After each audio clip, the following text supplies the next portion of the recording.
The celebration had been going on for 3 days. Lights covered every building on Valar Prime. Music played in every street. The people of the Valan Dominion were celebrating 3,000 years of power, 3,000 years of ruling the galaxy, 3,000 years of being the strongest species in existence. High Regent Corvus stood on his balcony and looked at the sky. Thousands of warships floated above the capital city. They formed beautiful patterns in the darkness. Each ship was a symbol of Valan power. Each ship was a reminder that no one could challenge them. Beautiful, is it not? Corvus said to Admiral Thessa, who stood behind him. She was the commander of the entire Imperial fleet, a tall woman with gray skin and cold eyes. "It is, sire," Thessa replied. "The greatest fleet ever assembled. No species in the galaxy can match us." Corvus smiled. He believed every word. Why would he not? The Valan Dominion had crushed every enemy. They had conquered hundreds of worlds. They had made entire species bow before them. There was no threat left in the galaxy. Far below the celebration, in a small monitoring room, a young sensor operator named Pell stared at his screen. Something was wrong. A small dot had appeared where nothing should exist. He blinked and looked again. The dot was still there. "That cannot be right," Pell whispered to himself. He checked his equipment. Everything was working perfectly. He ran the scan again. The dot was still there, and it was big, very big. Pell called his supervisor. "Sir, I am seeing something strange." "There is an object approximately 50,000 kilometers from the capital." His supervisor laughed. 50,000 kilometers? That is inside our defense grid. Nothing can get that close without us knowing. Your equipment is broken." "I checked it 3 times, sir.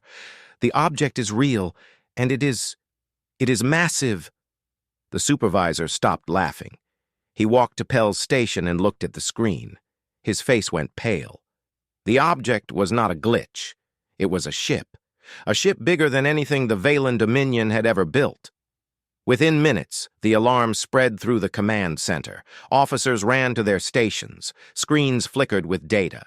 The celebration music still played outside, but inside these walls, panic was growing. Admiral Thessa received the message during the ceremony. She read it once. Then she read it again. Her hands began to shake. She turned to High Regent Corvus and whispered in his ear. The smile disappeared from his face. "That is impossible," Corvus said. "I wish it were, sire. But our sensors confirm it. There is a human battleship less than 50,000 kilometers from our capital." Corvus felt something he had not felt in decades. Fear. The humans were supposed to be weak. The humans were supposed to be primitive. 60 years ago, the Dominion had attacked a human colony to teach them their place. They had killed 2 million humans in a single day. The humans had retreated to a small quarantine zone at the edge of the galaxy. They were forgotten. They were nothing. And yet now, a human ship sat at the doorstep of the most protected world in the galaxy. "How did they get past our defenses?" Corvus demanded. "We have 400 defense stations. We have detection grids that cover every approach." Admiral Thessa had no answer. None of her officers had an answer. The human ship had appeared from nowhere. No warning, no detection. It was simply there. Aboard the human battleship Unyielding Dawn, Captain Taiho Kim sat in his command chair and watched the chaos unfold. His ship was intercepting every communication from the Valan capital. He could hear their panic. He could see their ships scrambling to form defensive positions. "Captain," Lieutenant Hannah Park said from her tactical station, 200 Valan warships are moving toward us. They will reach weapons range in 15 minutes. Taiho nodded slowly. He was a calm man. He had waited 60 years for this moment. He could wait 15 more minutes. "Let them come," he said. "Let them get close enough to see us clearly." Commander Sora Yoon, his first officer, stood beside him. "They are trying to scan us. Their sensors cannot penetrate our shields." "Good." Let them wonder. Chief Engineer Wu Jinbaek laughed from his station. They have no idea what they are looking at. Their biggest ship is 1/3 our size. I almost feel sorry for them. Do not feel sorry for them, Sora said quietly. Remember what they did to Colony 7. Remember the 2 million. The bridge went silent. Everyone remembered. That was why they were here. On Valar Prime, Counselor Drek rushed through the palace halls. He was the head of Imperial Intelligence. It was his job to know everything about every species in the galaxy. He had files on the humans, old files, files that said they were primitive, files that said they were weak, files that were clearly wrong. He burst into the throne room where Corvus was waiting. The High Regent looked older than he had an hour ago. Fear did that to people. Sire, Drek said, trying to control his breathing. The human ship is hailing us. What do they want? They say they want to negotiate. Corvus stared at him. Negotiate. The humans had somehow crossed the entire galaxy. They had bypassed every defense. They had appeared at the heart of the Dominion, and now they wanted to talk. What could they possibly want to negotiate about? Admiral Thessa asked. Drek swallowed hard. I do not know, Admiral, but I think we should listen. Because if they can get one ship this close without us knowing... He paused. Then we have no idea what else they can do. Outside the palace, the celebration continued. The people of Valar Prime danced and laughed. They did not know that their empire had just changed forever. They did not know that the species they had dismissed as insects was now sitting at their door. And they did not know that the humans had been waiting for this moment for 60 very long years. On the bridge of the unyielding dawn, Captain Taeho Kim finally stood. He straightened his uniform. He looked at his crew. These were the sons and daughters of Colony 7. These were the children of the survivors. They had trained their whole lives for this mission. Open a channel, Taeho said. It is time to introduce ourselves. The screen flickered. The face of High Regent Corvus appeared. For the first time in 3,000 years, the ruler of the Valan Dominion was looking at a human. And for the first time in his long life, he did not know what to say. Taeho smiled. It was not a friendly smile. Good evening, High Regent. My name is Captain Taeho Kim of the Earth vessel Unyielding Dawn. I believe we have much to discuss. The High Council chamber had not seen this much fear in centuries. 12 of the most powerful leaders in the Valan Dominion sat around a long table. Their faces were pale. Their hands were shaking. On the large screen before them, the human battleship hung in space like a dark promise. We must attack immediately, Governor Mala said. She was the overseer of Valar Prime, and she was furious. One ship! They sent one ship! We have thousands! We destroy them now and send a message to all of humanity! Admiral Thessa shook her head. Governor, you do not understand. That ship appeared inside our defense grid.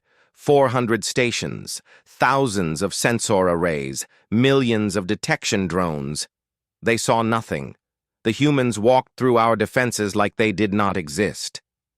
Then our defenses are broken. Our defenses are not broken, Counselor Drek said quietly. The humans have simply built something we cannot detect, something we did not know was possible. The room went silent. Drek stood and walked to the screen. He zoomed in on the human ship. It was a monster of metal and weapons. Nothing the Dominion had ever built came close to its size. 60 years ago, Drek continued, we attacked Colony 7. We killed 2 million humans. We believed this would make them surrender. We believed they would accept their place as a lesser species. He paused. We were wrong. High Regent Corvus listened from his throne. He had said nothing since the meeting began. His mind was racing. How had this happened? How had the humans gone from primitive refugees to this? What happened after Colony 7? Corvus asked. Drek turned to face him. The humans retreated, sire. They went to their quarantine zone.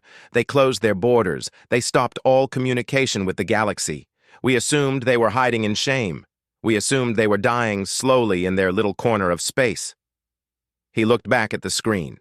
We assumed wrong. They were not hiding. They were building. Aboard the unyielding Dawn, Chief Engineer Wu Jin-Beck was enjoying himself. He stood at his station, watching data flow across his screens. The Valen ships were trying everything to scan them. Radio waves, thermal imaging, quantum sensors. Nothing worked. They are getting frustrated, Wu Jin said with a grin. Their best scientists cannot figure out how we stay hidden. Lieutenant Hannah Park looked up from her tactical display. 250 ships now. They are forming a defensive line between us and the planet. Captain Tae-ho Kim nodded. He was still seated in his command chair, calm as ever. Let them feel safe behind their wall of ships. It will make the next part more effective. Commander Sorayun stood beside him. Are we doing the demonstration? Yes, but small. We do not want to scare them too much. Not yet. Tae-ho gave the order. Wu Jin activated the forward weapons array, but instead of targeting the Valen fleet, he aimed at an asteroid floating in empty space. The asteroid was 800,000 kilometers away, far beyond the range of any Valen weapon. A single beam of blue light shot from the unyielding Dawn. It crossed the vast distance in less than a second. The asteroid exploded into dust. On Valar Prime, the sensors detected the explosion. Officers stared at their screens in disbelief. Admiral Thessa received the report and felt her stomach drop. 800,000 kilometers, she whispered. Our best weapons have a range of 200,000. They can hit targets 4 times farther than we can. Governor Mala finally stopped talking about attacking. She sat down slowly, her face white. In the council chamber, the mood had changed. The anger was gone. Only fear remained. What do they want? Corvus asked. They said they want to negotiate. What are their demands? Counselor Drek pulled up the human transmission. Captain Tae-ho Kim's face appeared on the screen. He looked calm. He looked patient. He looked like a man who had all the time in the world. High Regent Corvus, the recording began. 60 years ago, your empire attacked our colony. You killed 2 million of our people, men, women, children. You burned their homes. You destroyed their cities. You laughed as they died. The council watched in silence. Some of them remembered that day. Some of them had celebrated it. We did not forget, Tae-ho continued. We did not forgive. We went home. We closed our doors, and we prepared. For 60 years we built. We designed. We trained. We waited. And now we are here. His eyes seemed to look directly at Corvus. Our demands are simple. First, you will release all human prisoners of war, every single one. Second, you will return the colony worlds you stole from us. Third, you will publicly apologize for the massacre at Colony 7. You will admit your crimes to the entire galaxy. Tae-ho paused. His expression did not change. You have 12 hours to accept these terms. If you refuse or if you attack us, you will learn exactly what humanity has become.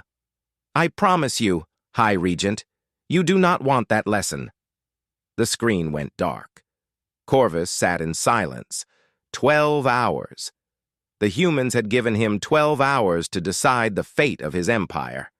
Part of him wanted to fight. Part of him wanted to gather every ship in the Dominion and crush this arrogant human captain. But another part of him, a part he had never listened to before, whispered a warning. If they could build one ship like this, they could build more. If they could hide for 60 years, what else were they hiding? Admiral Thessa, Corvus said slowly, can we destroy them? Thessa looked at her High Regent. She had served him for 40 years. She had never lied to him. She was not about to start now. I do not know, sire, she admitted. Their shields are unlike anything we have seen.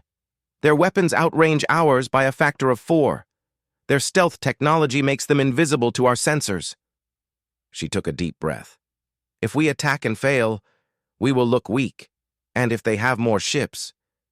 She did not finish the sentence. She did not need to. Counselor Drek stepped forward. Sire, I have been reviewing our intelligence on humanity.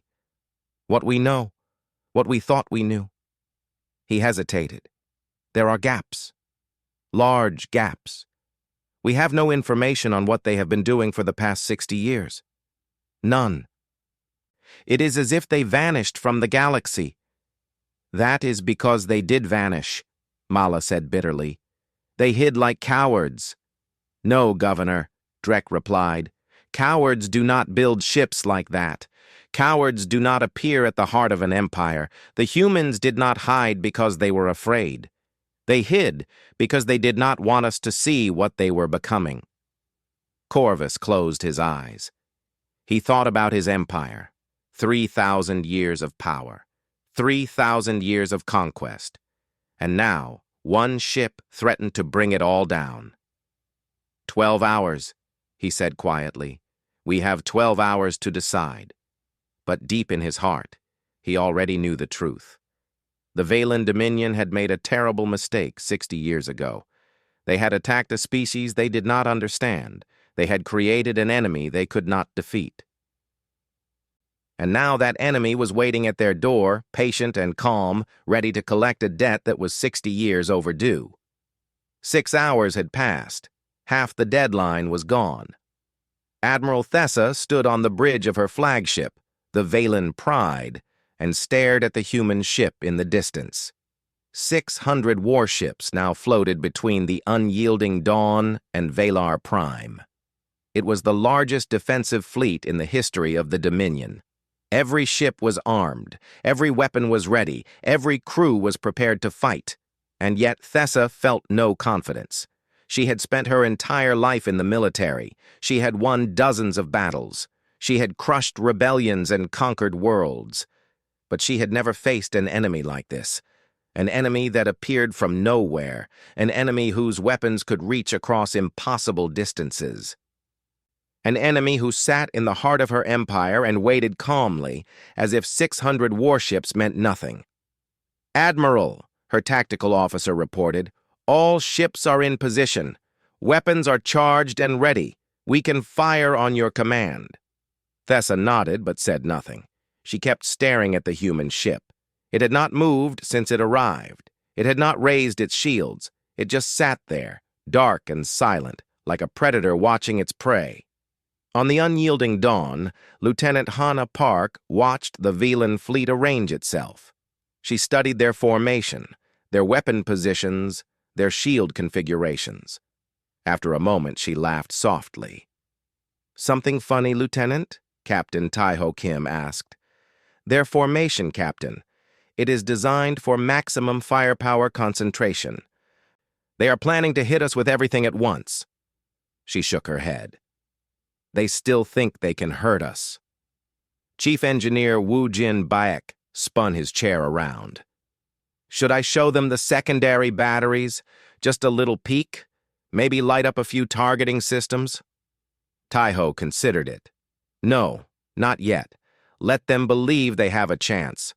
Hope makes the fall harder. Commander Sora Yoon was studying a different screen. She was looking at data from their long-range sensors, data that the Valen Dominion could not see, data that showed what was really happening across the galaxy. Captain, she said quietly, the fleet is in position. Taiho looked at her. A small smile crossed his face. All of them? All of them. 10,000 ships, waiting at every major Valen world, every military base, every trade hub.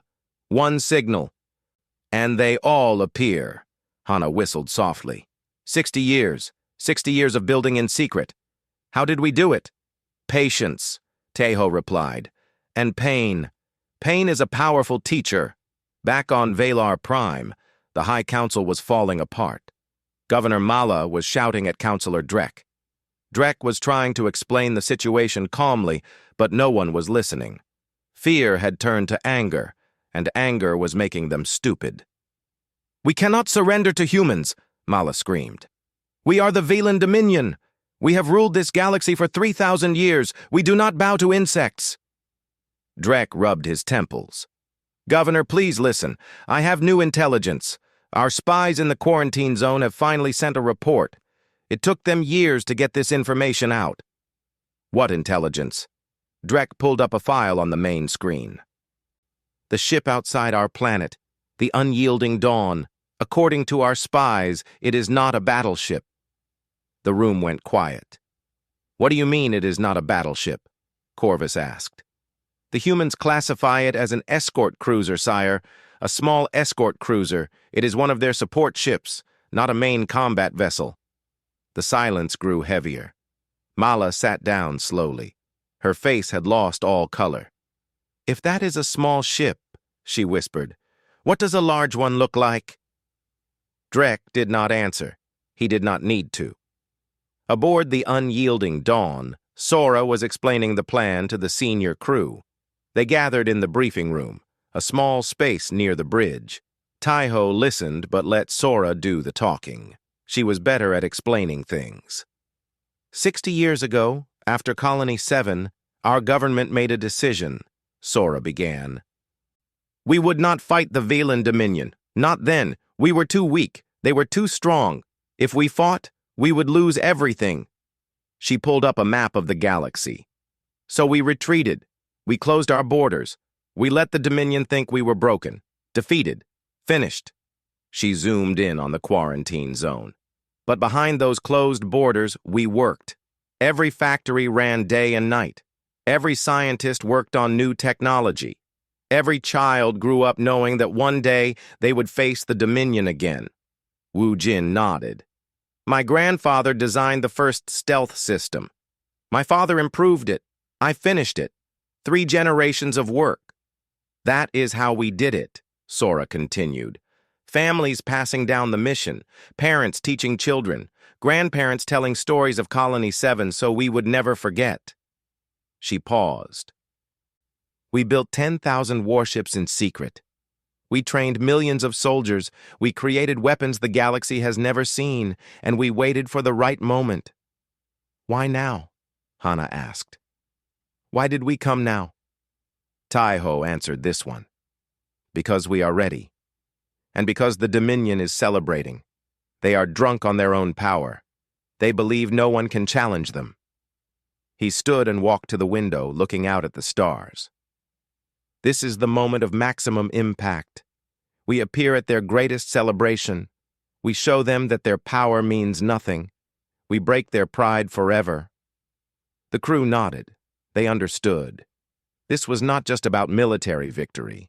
This was about changing the way the galaxy saw humanity. After today, no one would ever call them weak again. On the Velan flagship, Admiral Thessa received a private message from High Regent Corvus. She read it twice to make sure she understood. Then she closed her eyes and took a deep breath. "Admiral?" her tactical officer asked. "Are you all right?" "The High Regent has given me orders," Thessa said slowly. "When the deadline expires, if the humans do not withdraw, I am to attack." "Attack, Admiral? With everything we have?" "With everything we have." The officer looked at the human ship on the screen. "Admiral, permission to speak freely?" "Granted." "That ship disabled our sensors. It has weapons we cannot match. It appeared without warning." He hesitated. "If we attack and fail, we will not just lose ships, we will lose face. The entire galaxy will see the Dominion defeated." Thessa knew he was right, but she had her orders. Corvus could not be seen as weak. He could not accept the human demands without fighting. His pride would not allow it. His council would not allow it. "Prepare all weapons," Thessa ordered. "When the deadline expires, we attack." She turned back to the window. The human ship still had not moved. It sat there, waiting, patient, almost like it wanted them to attack. And somewhere deep in Thessa's gut, a voice whispered that this was exactly what the humans wanted. They had planned this moment for 60 years. They had thought of everything, including what would happen when the Valen Dominion attacked. The countdown continued. 3 hours left, then 2, then 1. Across both ships, crews prepared for what was coming. On Valar Prime, civilians continued their celebration, unaware that their world was about to change forever. And in the darkness of space, hidden from all sensors, 10,000 human warships waited for their captain's signal. The deadline expired at midnight, Valar Prime time. The celebration music had finally stopped. The people had gone home. The streets were empty. But above the planet, 600 warships prepared to fire. Admiral Thessa stood on her bridge, her hands behind her back. She had made peace with what was about to happen. Either she would destroy the human ship, or she would die trying. There was no other option. The High Regent had given his orders. "All ships report ready, Admiral," her tactical officer announced. "Weapons are locked on target." Thessa looked at the human ship one last time. It still had not moved. It still had not raised its shields. It almost seemed to be inviting them to attack. "Open a channel to all ships," Thessa commanded. "Channel open, Admiral." She took a deep breath. "Warriors of the Valen Dominion, for 3,000 years we have ruled this galaxy. No species has ever challenged us and survived. Today, we face a new enemy. They think they can threaten our homeworld. They think they can make demands of our High Regent. They are wrong." She paused, looking at the faces of her officers. They were afraid, but they were ready. "Today, we show the galaxy what happens to those who challenge the Dominion. All ships, fire!" 600 ships fired at once. Plasma cannons, energy beams, missiles, torpedoes. Everything the Valen fleet had was launched at the unyielding dawn. The space around the human ship erupted in light and fire. The barrage was so intense that sensors across the system went blind from the energy output. For 10 seconds, no one could see anything. The Valen crews held their breath. They hoped. They prayed. Then the light faded. The smoke cleared.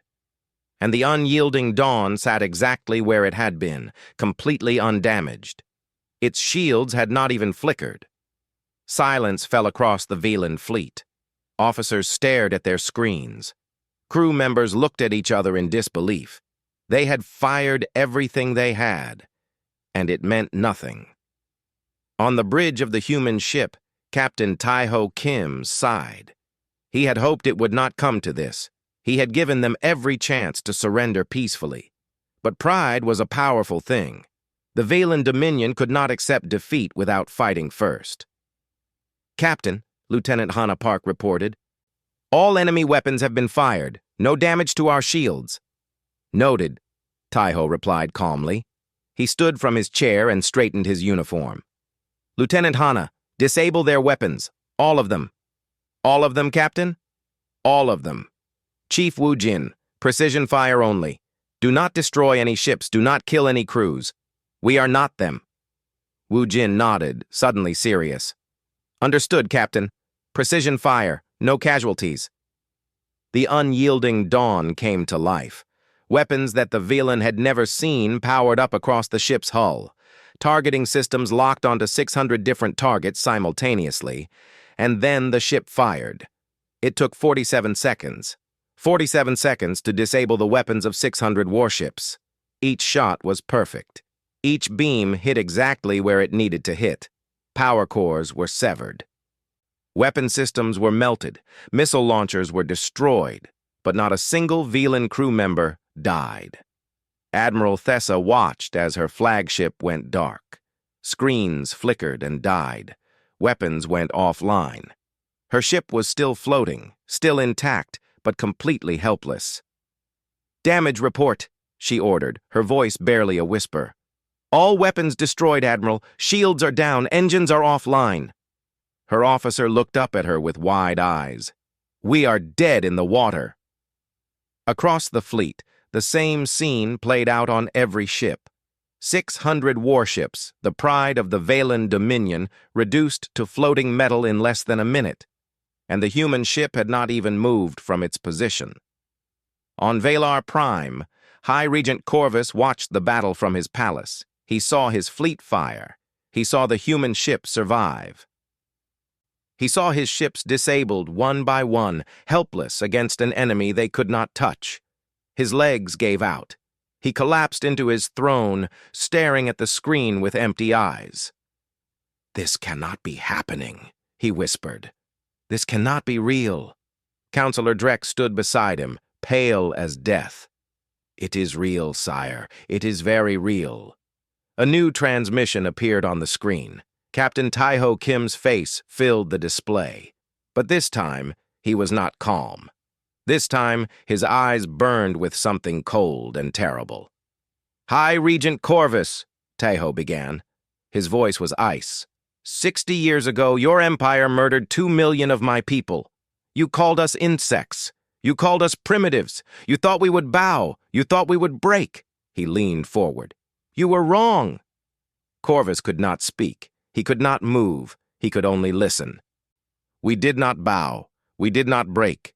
We went home, and we built. We built ships your sensors cannot see. We built weapons your shields cannot stop. We built a fleet larger than anything your empire has ever faced." Taiho paused. "And now we are here, not to conquer, not to enslave, but to remind you of something very important." The screen showed images of Colony 7, buildings burning, people running, children screaming, the massacre that had started everything.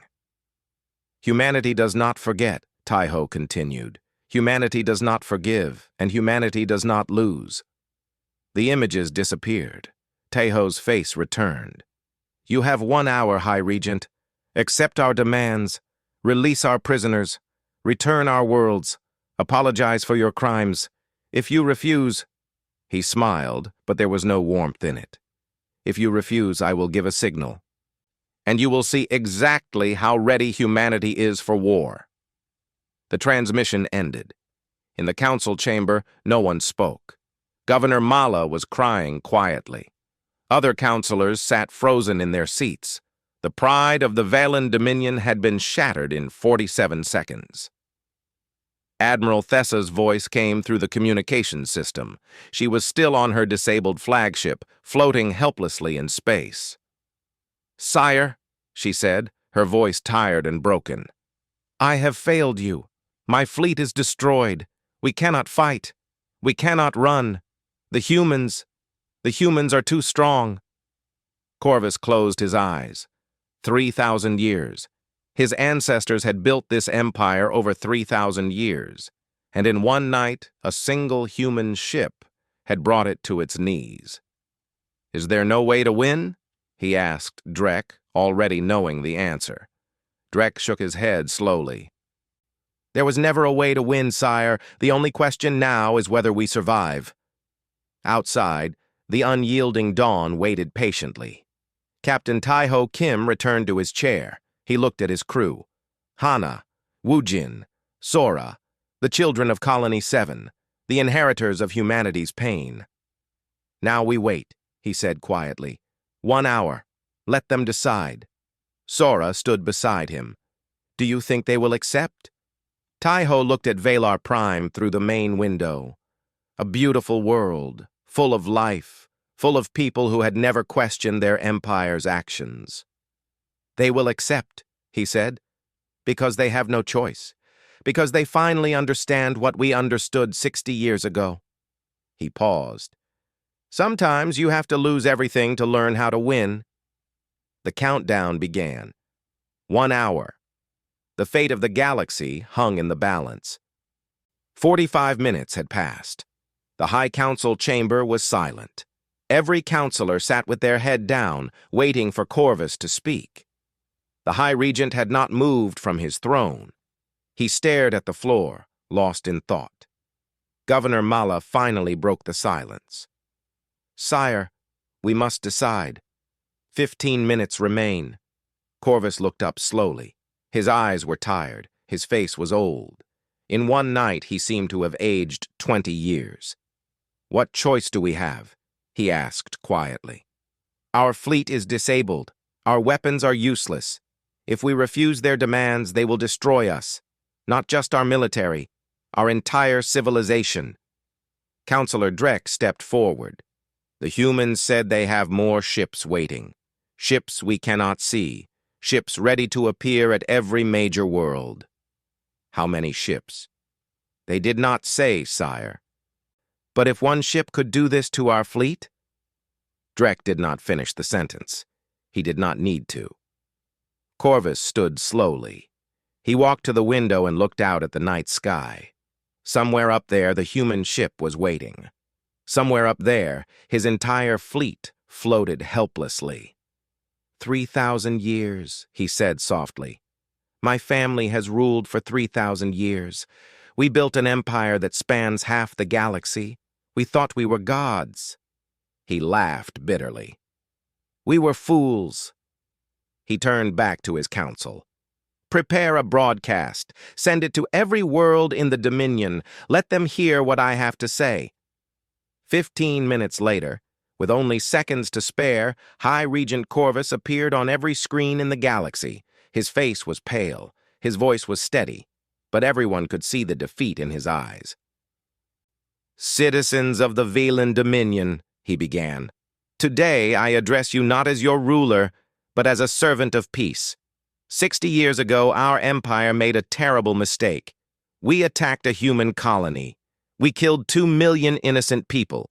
We believed this would make humanity submit. We believed we were teaching them their place." He paused. The galaxy held its breath. "We were wrong. Humanity did not submit. They did not forget. They waited.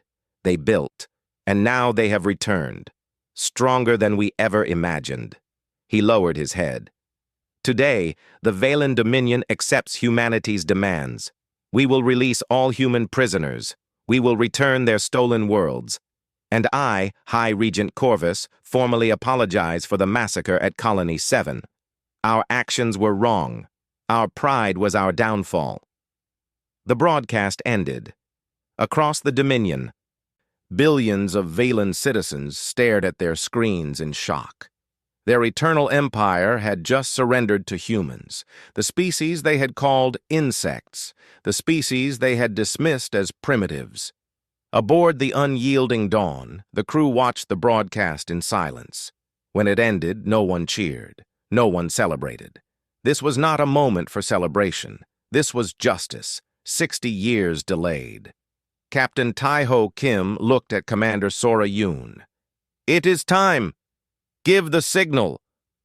Sora nodded and pressed a button on her console.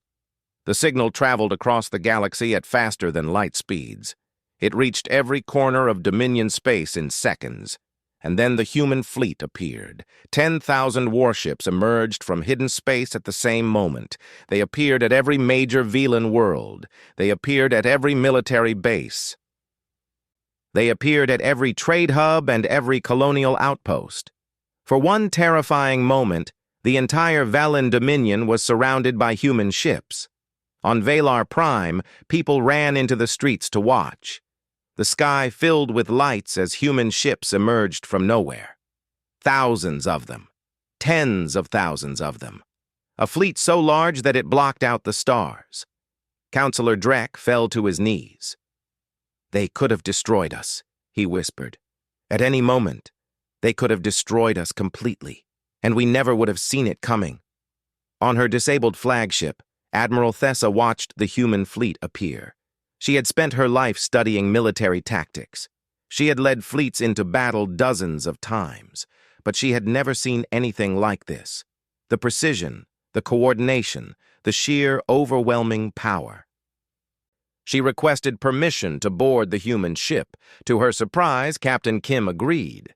An hour later, Thessa stood on the bridge of the unyielding Dawn. She looked smaller now, not in size, but in spirit.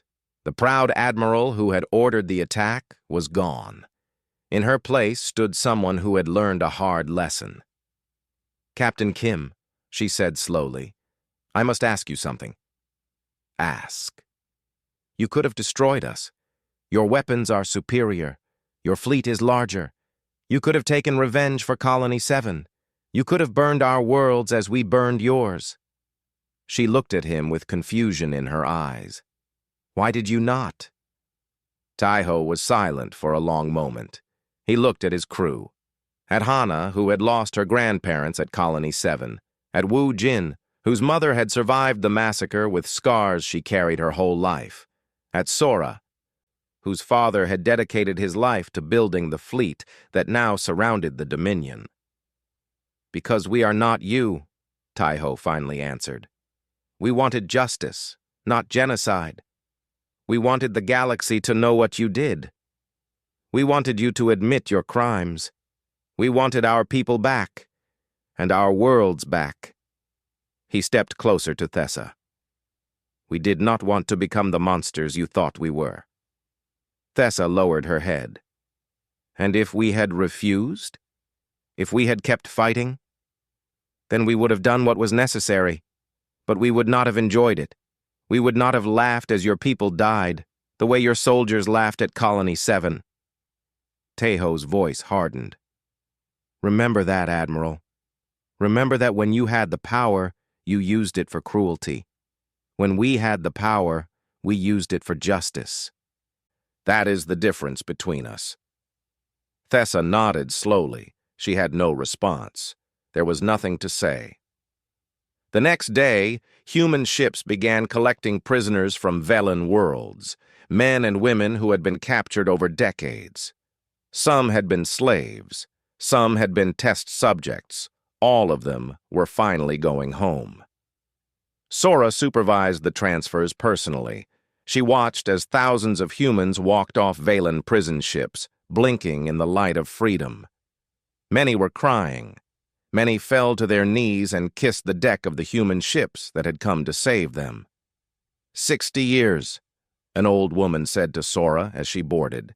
60 years I waited. I knew you would come. I knew humanity would not forget us. Sora took the woman's hand. We never forgot. We could never forget. 3 days later, the unyielding Dawn prepared to leave Velen space. Its mission was complete. The prisoners were free. The stolen worlds were being returned. The Dominion had been humbled. Captain Taiho Kim stood on his bridge for the last time above Valar Prime. Sora stood beside him, as she always did. "Do you think the peace will last?" she asked. Taiho watched the planet grow smaller in the view screen. "It does not matter if it lasts. What matters is that they know. Every species in this galaxy now knows what humanity is capable of. They know that we waited 60 years for justice. They know that we built an empire in secret, and they know that we showed mercy when we could have shown destruction." He turned to face his crew. These were the children of survivors, the grandchildren of victims. They had spent their entire lives preparing for this moment, and they had succeeded. "The Velen Dominion will never threaten us again," Taiho continued. "Not because they fear our weapons, but because they respect our patience, our dedication, our willingness to wait generations for the right moment." He smiled slightly. "Fear fades, Sora, but respect lasts forever." The unyielding Dawn turned away from Valar Prime and headed for home. Behind it, the human fleet began to withdraw, disappearing back into the darkness of space as silently as it had appeared. Across the galaxy, other species watched recordings of this day. They saw the Velen Dominion, once the most powerful empire in existence, brought to its knees by a species they had all dismissed as weak and primitive. In council chambers and royal courts, in military headquarters and scientific laboratories, one question echoed again and again. It was a question that would shape the future of the galaxy, a question that every species now asked themselves. What else have the humans been hiding? And somewhere in the vastness of space, aboard a ship called the Unyielding Dawn, a captain from Earth smiled, because he knew the answer. Humanity had been hiding many things, but the most important thing they had been hiding was simple. They had been hiding their potential. And now the galaxy had finally seen a glimpse of what humans could truly become. The story of Colony 7 was over. But the story of humanity was just beginning.